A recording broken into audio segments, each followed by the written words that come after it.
I have rewritten this so many times, it's just hard to get all of my feelings out.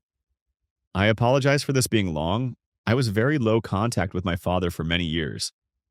He and my mother had a bitter divorce when I was 18, and he found his current girlfriend, Debbie, when I was 20. Without going too in depth, he was physically and mentally abusive my whole life until I moved out when I was 20. When the pandemic hit, he started calling more. With the state of the world and me being now in my 30s, I was more open to communicating with him. We very slowly would communicate, with me setting very firm boundaries with conversation topics. He would occasionally violate them, scream at me, he'd go in time out, and then he'd be good for a while. When I met my husband, Victor, my father was actually excited for me. Spent time trying to get to know him over the phone. Was happy. When I moved in with Victor, my father actually apologized to me for everything he'd done. For the first time in my life, I felt heard and validated by my father. He apologized for treating me like trash in favor of my siblings. He apologized for all the horrible things he did to me. And I cried. I felt validation and relief like I never had before. And I was then completely open to a relationship with him again. When I got engaged, he was thrilled. He asked if he was walking me down the aisle, and I had told him no. It didn't really feel right to me, and I wasn't having bridesmaids or groomsmen, so it made sense to walk by myself. No one in my family was ever there for me, so why wouldn't I walk towards my next chapter alone like I did my adult life? He was disappointed but was okay with it. I told him we can have a dance if that was good with him, and he agreed. I told him everyone on my mom's side was excited to be able to see him again after so many years. Him and my mother have been cordial for years at this point, so there was no animosity. He set up dinner and had me and Victor over. It went very well. I was actually feeling positive about everything. We made plans for him to meet Victor's parents. It was a big deal because we had to travel to a different state to bring them. We made plans to make the trip and coordinated everything. The week before the meeting, my father wanted to cancel. He said Debbie was having an exploratory surgery and she wouldn't be recovered in time. I said we had already made these plans, but that's okay, and asked if we could just drive by and he could just step outside his home and say hi. Victor's father, who is in his 70s, was having an extensive surgery himself, so it was important to meet him now before he had it. He begrudgingly agreed. When we pulled up, I was surprised she came out with him and looked completely fine. No bandages, walked fine, no indication of anything. I thought that was odd, but who am I to judge? They both came out, said hi, and we moved on. He made plans over the course of the next few months. Every time, the week of, he would cancel. The excuses started pouring out. His friend's car broke down and he needed to lend him money. We offered to pay for dinner, but they declined. Debbie was have exploratory surgery again. How many can one person have? Debbie had a doctor's appointment that he just found out about. They have to take the car to the shop, etc. Lies he had told over and over again. Some he reused from when I was growing up with him, and I knew he was lying. His favorite lies were always medical. He wanted to treat me for my birthday in the summer, but that never happened. After we had to reschedule 3 times, I said, just forget it. We'll see you at the wedding. He started to get drunk on his phone calls again. Started being argumentative again, but he was excited for the wedding. He was going to make a nice trip out of it with Debbie and stay a few days. 3 weeks before my wedding, I got a phone call from Debbie. They share a phone. As soon as I picked up, she demanded to know why I didn't tell anyone that the parking garage next to the hotel, we had a room block and charged $25 a day to park. I was dumbstruck because firstly, I had no idea that the hotel didn't comp that. We live local to the venue, so we were just going home after the wedding. Second, it's a major city. Of course they're going to charge. And honestly, $25 isn't that bad for the city. Thirdly, why are you calling me to complain about this? No one else had. I can't exactly change it. I told her I had no idea, that no one else who booked at the hotels had told me, and that $25 was actually a pretty good deal.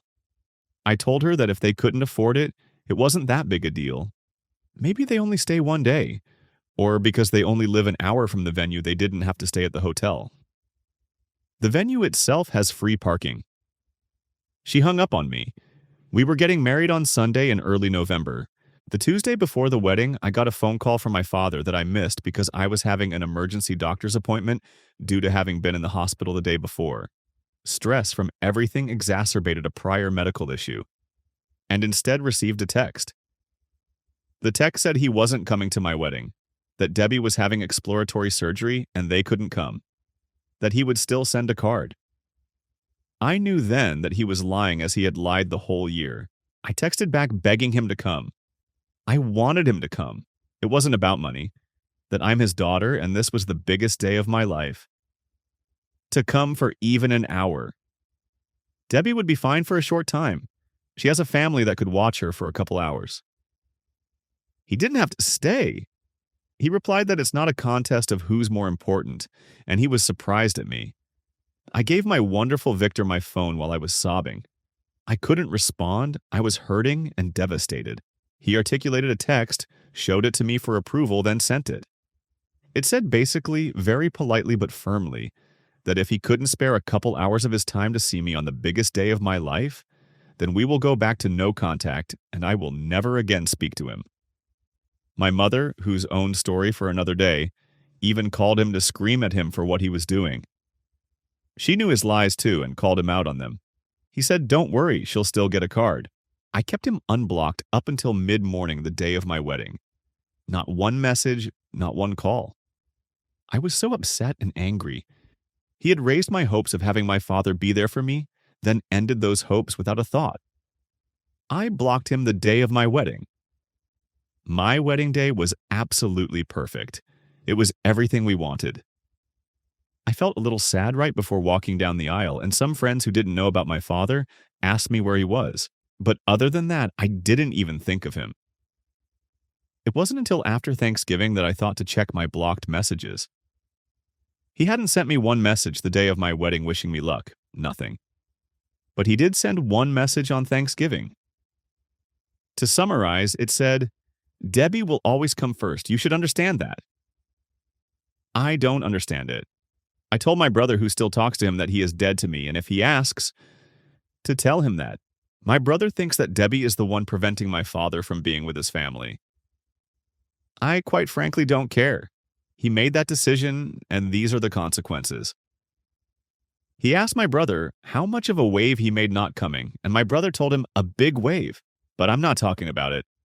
So I made the decision my father will no longer be in my life, and I have so many emotions about it. But it's mostly relief, sadness, and anger. But I can't help but occasionally check my blocked messages now because some part of me just wants to know if he knows how badly he hurt me, or if he even cares. And some days I just want my dad. Sometimes I wonder if I'm doing the right thing by cutting him out of my life. Am I the a-hole for erasing him completely forever going forward? Am I doing the right thing? And no, we still haven't gotten that card. Got a happy Easter text, though. Some comments. He may never have planned to come. I think you're right. I hate to think this was his plan all along, and some part of me still hopes that at some point, maybe he was actually planning on coming. But ultimately, I think this was his plan to drop out right before my big day. I'll never know. Thank you for your kind words. Reading the support from such nice internet strangers is helping me heal and be at peace with my decision. Commenter, does he have substance abuse issues? Original poster replied, yes. Growing up, both he and my mother were alcoholics. The kicker? Back when he first dated Debbie and before I left, my father had custody of us after the divorce. I was old enough to leave, but I couldn't leave my brother alone. Another story for another day. I had found some white powder on the garage table. I had no idea what it was and cleaned it off. My dumbass thought it was salt. Later, when Debbie and my father argued, she came into my room and apologized for getting him back into drugs and confessed to me she started him on cocaine and pills. After his first heart attack, they apparently stopped the drugs and only use alcohol.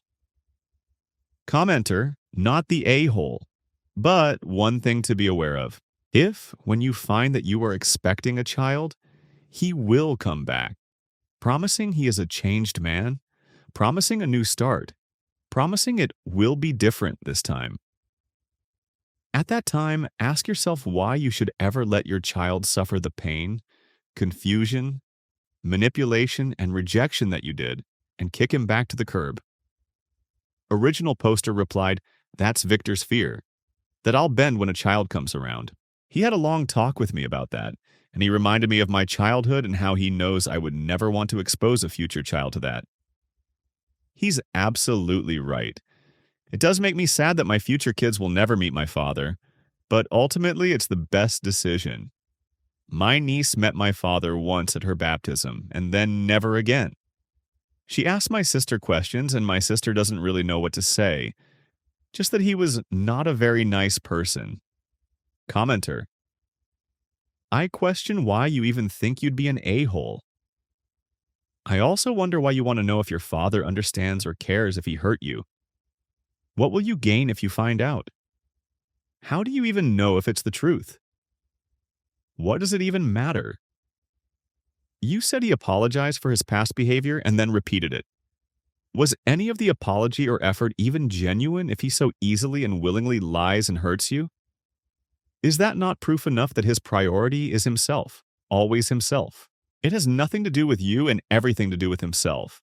Original poster replied, I have some friends telling me, just give it time and let him back. Or, he's your dad.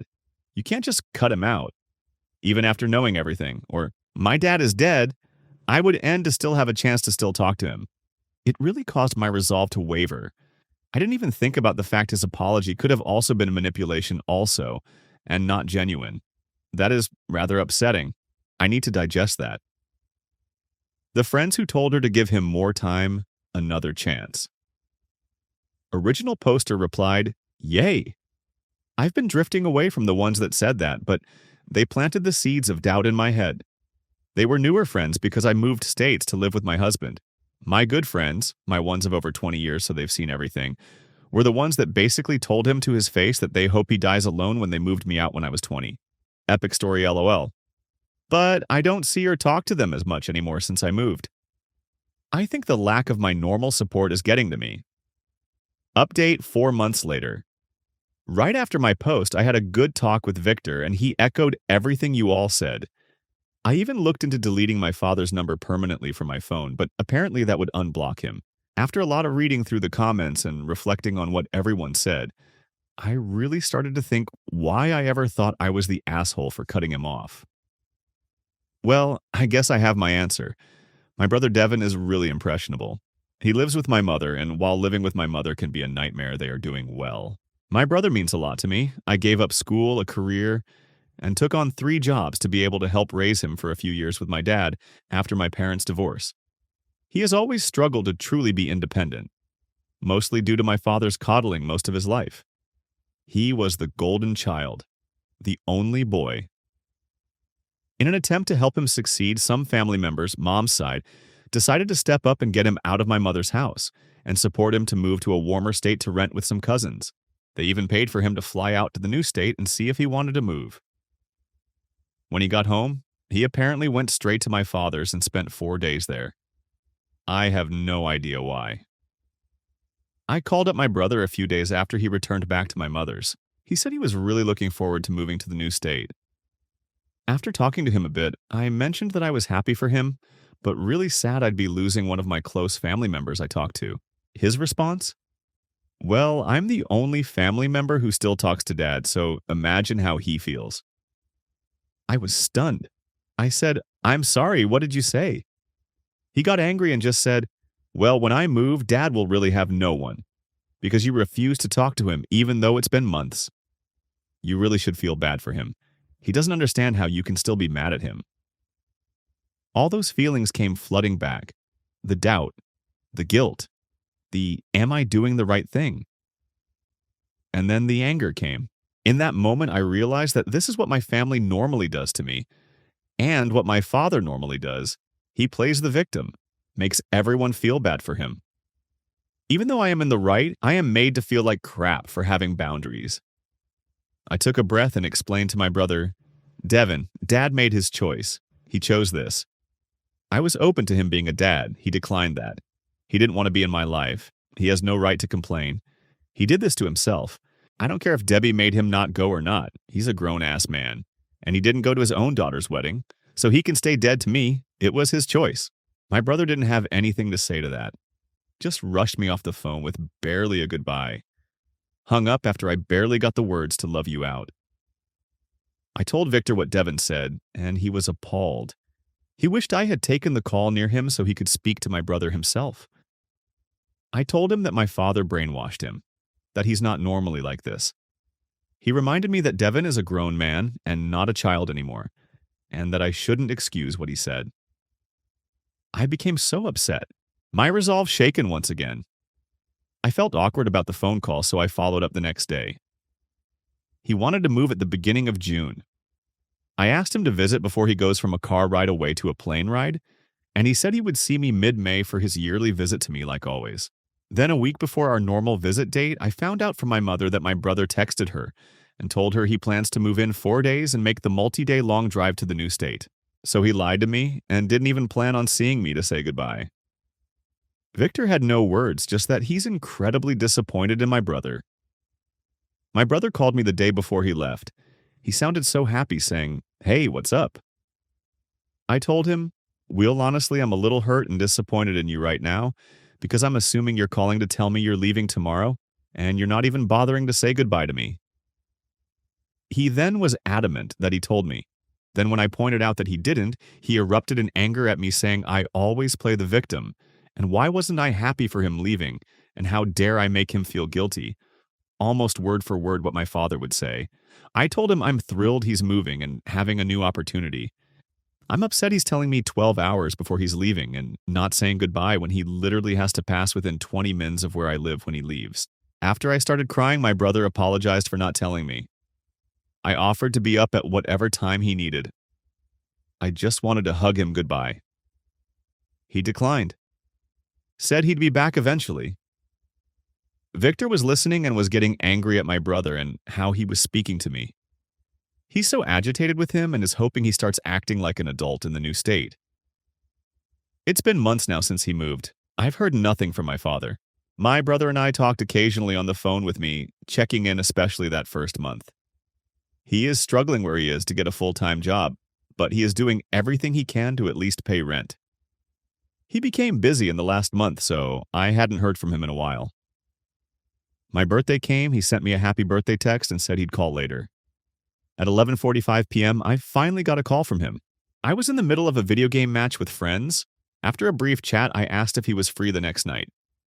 He said yes, so I told him I would call him the next day for a proper catch-up because he caught me in the middle of something. He hung up on me and didn't answer my call the next day. I haven't tried to call since. I did check for this post and I did not receive any messages from my father. Not since his happy Easter. Ever since him and my mother separated, he has always forgotten my birthday anyway. I'm at a loss. I don't know what I did wrong or what I did to deserve this treatment from him. Is this all because I won't forgive my father? And I just sitting here just sad. All I've ever wanted is my family to love me, and I don't know what to do next. If you have advice for me, I just ask you say it kindly. My heart is rather full of emotions at the moment. Top comment. Somebody said, sometimes blood is just a stain.